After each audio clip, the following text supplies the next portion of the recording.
आज की वीडियो में हम लोग पढ़ेंगे एटॉमिक मास। एटॉमिक मास क्या होता है, पहले हम लोग समझते हैं इस मास का क्या मतलब होता है और मास को नॉर्मल तरीका हमारे पास मेजर करने का क्या है। मास जो होता है मैटर इनसाइड द ऑब्जेक्ट होता है। मैटर जो मौजूद है उसका मेजरमेंट है। मैटर का क्या है, मेजरमेंट है।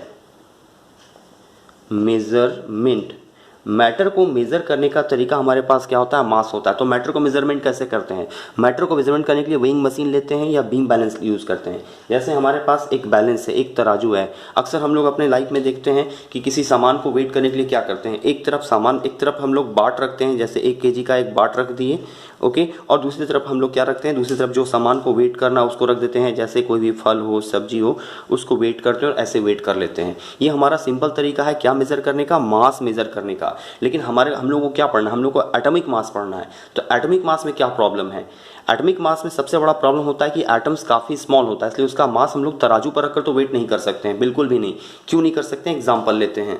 हम लोग क्या जानते हैं, हम लोग एटम्स के बारे में हमारी जो जानकारी है वो ये कहती है कि एटम्स बहुत ही छोटा, वेरी वेरी स्मॉल पार्टिकल होता है, काफ़ी छोटा पार्टिकल होता है। और ये इतना छोटा होता है कि इसका मेजर करने के लिए हमारे पास पैमाना ही अलग है। इसका साइज, इसका रेडियस मेजर करने हम लोग क्या यूज़ करते हैं, हम लोग नैनोमीटर यूज़ करते हैं। ओके, नैनोमीटर कितना होता है, 10⁻⁹ मीटर के बराबर होता है। अब आप सोचिए एक एटम इतना छोटा है तो उसको हम तराजू पर रखकर कैसे वेट करेंगे। आप इमेजिन कीजिए, जैसा मैंने बताया था कि अगर आप पेपर का एक टुकड़ा भी लेते हैं, उस पेपर का बारीक सा टुकड़ा में भी मिलियंस ऑफ एटम होगा। इस अगर इतना बड़ा लाइन को आप देखिए, इसमें कितना एटम होगा, मिलियन नहीं, मिलियंस ऑफ एटम्स इसमें मौजूद होते हैं। तो आप खुद इमेजिन कीजिए एक छोटा सा एटम जो कि आपको खुली आंख से दिखाई भी नहीं दे रहा है, उसको हम आखिर ऐसा पॉसिबल कैसे है कि किसी बाट पर रख के मेजर कर लें, कि एक तरफ केजी का बाट रखें और दूसरी तरफ एटम को रख के वेट कर लें। ये प्रैक्टिकली पॉसिबल चीज़ नहीं है, इसलिए हमें किसी दूसरे मेथड का, दूसरे तरीका का खोज करना पड़ा।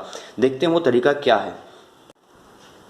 अब हम लोग एटॉमिक मास का डेफिनेशन पढ़ते हैं, जो बुक में डेफिनेशन लिखा गया और उसे समझते हैं। एटॉमिक मास क्या होता है, एटॉमिक मास होता है as to how many times an atom of element is heavier than 1/12 part of an atom of a C12 isotope। इसका कहने का क्या मतलब है, इसका कहने का मतलब है आप जिस किसी भी एलिमेंट का मास निकालने की कोशिश कर रहे हैं, जिस किसी भी एलिमेंट का मास जानना चाहते हैं, वो एटम, मान लेते हैं ये मेरा एटम है, वो एटम कार्बन के 12वें भाग से कितना गुना भारी है। इसे एग्जाम्पल लेके समझते हैं।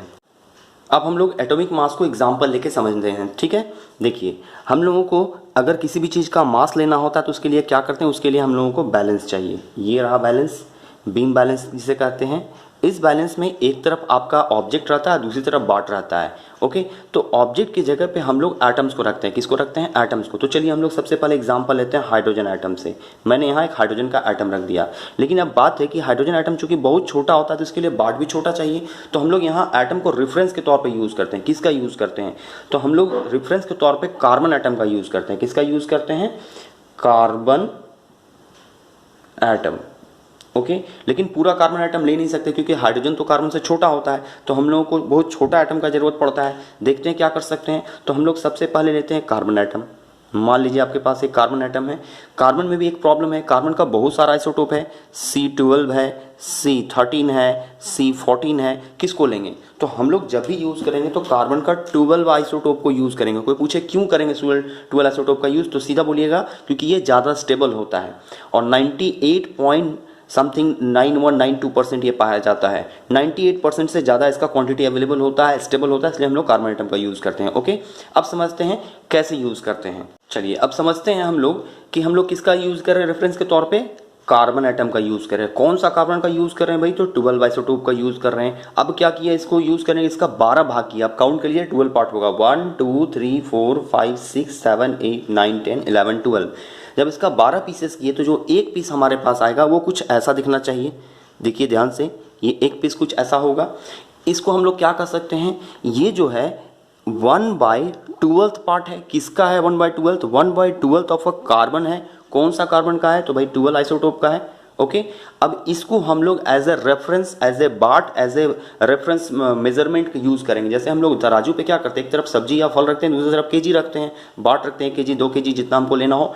बिल्कुल उसी तरह से इस कार्बन आइटम का जो 12वां भाग है इसको रेफरेंस के तौर पे लेंगे, जैसे केजी लेते हैं या बाट लेते हैं। ओके, अब समझिए यहाँ क्या करते हैं हम लोग, यहाँ क्या करेंगे, 1/12वां भाग का किसका रखे हैं, कार्बन का रखे हैं। देखिए ध्यान से 1/12 पार्ट ऑफ C12 आइसोटोप है, यहाँ लिख दूं मैं 1/12 ऑफ C12 आइसोटोप का एक टुकड़ा है, ऊपर मिटा देता हूँ, इसका जरूरत नहीं है।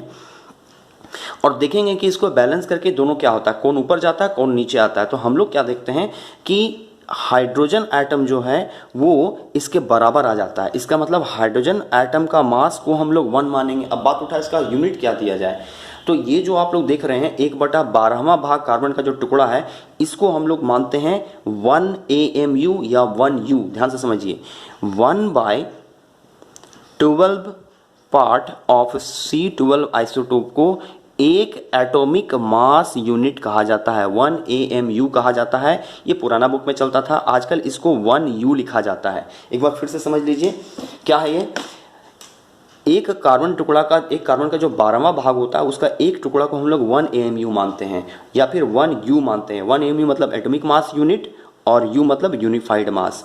तो हम क्या देखें कि कार्बन का 1/12वां भाग का एक टुकड़ा के बराबर हाइड्रोजन का मास है। तो हाइड्रोजन एटम का मास हम कितना लिखेंगे, 1 AMU लिखेंगे, या यूनिफाइड मास भी आप लिख सकते हैं। चलिए अब दूसरा एग्जांपल लेके देखते हैं हम लोग।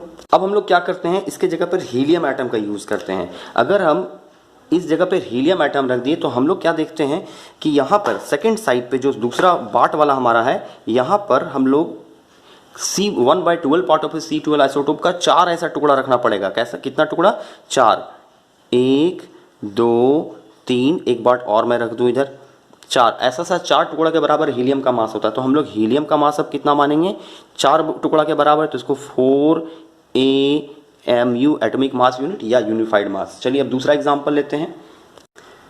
अब हम लोग अगर मान लेते हैं इस जगह पर हम लोग नाइट्रोजन का एटम रख दें तो कितना आता है। तो अब नाइट्रोजन एटम रखकर हम लोग चेक करते हैं, तो देखते हैं कि यहाँ 1/12 पार्ट ऑफ 12 आइसोटोप कार्बन का जो टुकड़ा रखते हैं, ऐसा आपको 14 पीसेस रखना पड़ेगा। कितना, 14 टुकड़ा रखना पड़ेगा, 14 पीसेस। प्रॉब्लम ये है कि हम यहाँ 14 टुकड़ा नहीं बना सकते, इसलिए यहाँ सिंपली 14 ली दिए या 14 से ऐसे मल्टीप्लाई कर दिए। ऐसा 14 टुकड़ा के बराबर नाइट्रोजन का एक एटम का मास होता है। तो हम लोग नाइट्रोजन एटम का मास कितना समझ गए, अब N का मास हो गया 14 AMU। चलिए कुछ और एग्जाम्पल देख लिया जाए। अब अगर हम लोग इसी प्लेस पर जहाँ एटम रखे हैं यहाँ चेंज करके ऑक्सीजन एटम रख देते हैं, तो यहाँ क्या देखते हैं, ऑक्सीजन एटम रखने के बाद यहाँ 1/12 पार्ट ऑफ C12 आइसोटोप का ऐसा 16 पीसेस रखना पड़ता है। कितना, 16 टुकड़ा रखना पड़ता है, 16 पीसेस, तब जा करके इसका मास इक्विवेलेंट होता है। किसका, ऑक्सीजन। थोड़ा यहाँ ओ देखने से समझ में नहीं आ रहा है ना, इसको लगता है कि जैसे सर्कल किया हुआ है, तो एक काम करते हैं यहाँ ऑक्सीजन लिख देते हैं। ठीक है, ऑक्सीजन एटम है। ऑक्सीजन एटम से 16 गुना भारी होता है। ऑक्सीजन एटम कार्बन का 12वां भाग से 16 गुना भारी होता है। तो हम लोग यहाँ मास लिखेंगे भाई कि इसका ऑक्सीजन का होता है 16 AMU। इस तरह से करके पूरे के पूरा पीरियोडिक टेबल में जो हमारे पास 118 एलिमेंट्स हैं उन सब का मास निकाला गया है, एटॉमिक मास। ठीक है, 18 एलिमेंट का एटॉमिक मास निकाला गया है, जो कि आप टेबल में देख सकते हैं, आपको टेबल में देखने को मिल जाएगा।